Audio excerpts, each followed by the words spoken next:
না, এটা যাদের ভোটার অধিকার আছে অথচ নাম থাকলো না, হুম, এখনো পর্যন্ত, তার যে হয়রানি, এটা খুবই দুঃখজনক।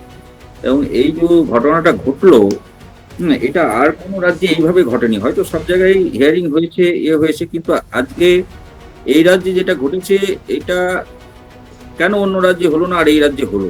অন্য রাজ্যে ধরতে পারেনি, তাই ধরে আমরা তো ধরেছিলাম, আমরা তো বলেছি ভোট আপনারা করতে পারেন ভোট চোর গদ্দি ছোট বিহারে। বলাই হয়েছিল, ভোট চোর গদ্দি ছোট মহারাষ্ট্র থেকে বলা আমি হচ্ছে। দীপল বাবুর উত্তরটা নেই। দীপল বাবু বলুন,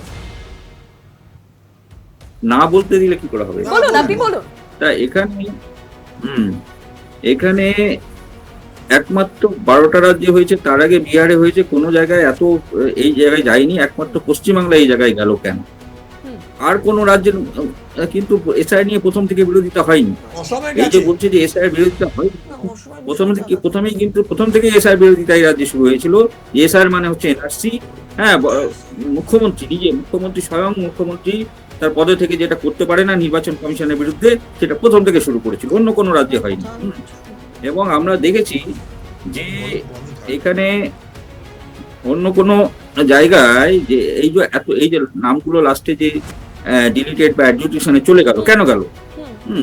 তার কারণ হচ্ছে গিয়ে এই আরো যারা আছে এই রাজ্য থেকে, যারা এই আরো নিযুক্ত হয়েছিল, তারা এখানে যে ভেরিফাই করে দেয়নি যে এই ব্যক্তি সেই ব্যক্তি 2002-এ বা কোনো তার যা ডকুমেন্ট আছে সেই ব্যক্তি এটা তারা ভেরিফাই করেনি। এবং কেন ভেরিফাই করলো না?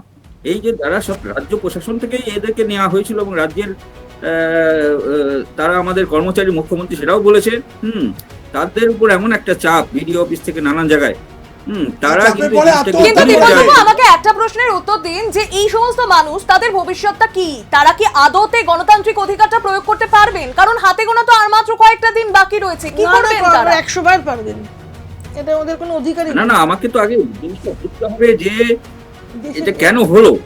হ্যাঁ, আপনি এই ভেরিফাই করে দিয়েছে, মানে রাজ্যের কর্মচারীদের মধ্যে থেকে অফিসার নেওয়া হয়েছিল ডব্লিউবিসিএস বা তার র্যাঙ্কের, যারা এই আরো ভেরিফাই করে দিয়েছে ইলেকশন কমিশন, তাদেরকে আবার অ্যাডজুডিকেশন পাঠিয়ে দিচ্ছে, এটা কিন্তু নয়।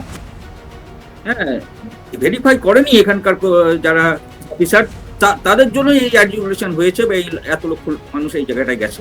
এটা অন্য সব রাজ্যে ভেরিফিকেশন করে দিয়েছে, এখানকার করলো না, কেন করলো না? অন্য জায়গায় তো আপনাদের বিভ্রান্তি করার চেষ্টা ছিল না।